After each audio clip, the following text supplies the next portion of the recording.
ईश्वरपूरमध्ये सराईत चोरटे जेरबंद 3.5 लाखांचा मुद्देमाल जप्त काही तासात गुन्ह्याचा उलगडा। ईश्वरपूर येथील आझाद चौकातील सराफी दुकानातून सोन्याच्या चेन लांबवणाऱ्या परराज्यातील 2 सराईत चोरट्यांना ईश्वरपूर पोलीस ठाण्याच्या पथकाने सापळा रचून अवघ्या काही तासात जेरबंद केला आहे। बुधवारी रात्री पोलिसांनी ही कारवाई केली आहे।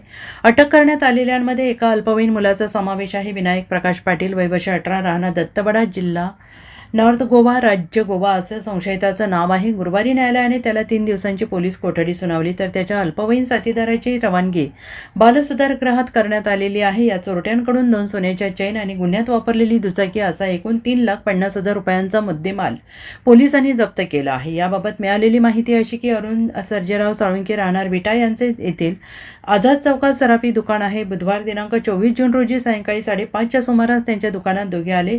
त्यांनी सोन्याची चेन खरेदी करण्याच्या बहाण्याने विविध डिझाईनच्या चेन पाहण्यास घेतल्या। नजर चुकवून त्या दोघांनी 2 सोन्याच्या चेन घेतल्या आणि दुचाकीवरून पोबारा केला। या चोरीनंतर अरुण साळुंके यांनी तातडीने ईश्वरपूर पोलिसात धाव घेतली आणि तक्रार दिली। पोलीस निरीक्षक संदीप पाटील यांच्या मार्गदर्शनाखाली पोलीस पथकाने सीसीटीव्ही फुटेज आणि तांत्रिक माहितीच्या आधारे संशयितांचा माग काढण्यास सुरुवात केली। तपासादरम्यान संशयित दुचाकीवरून सांगलीच्या दिशेने जात असल्याचा माहिती पोलिसांना मिळाली। त्यानुसार पोलीस निरीक्षक संदीप पाटील, हवालदार अरुण कानडे, अमोल सावंत, दीपक घस्ते, शशिकांत शिंदे, विशाल पांगे, रणजित टोमवे यांच्या पथकाने तातडीनं सापळा लावला आणि येथील प्रकाश हॉस्पिटलजवळ विनायक आणि त्याच्या साथीदारांना संशयास्पदरित्या फिरताना आढळले। पोलिसांनी त्यांना ताब्यात घेतलेला आहे आणि त्यांच्याकडे चोरीचे दागिने मिळून आले आहेत।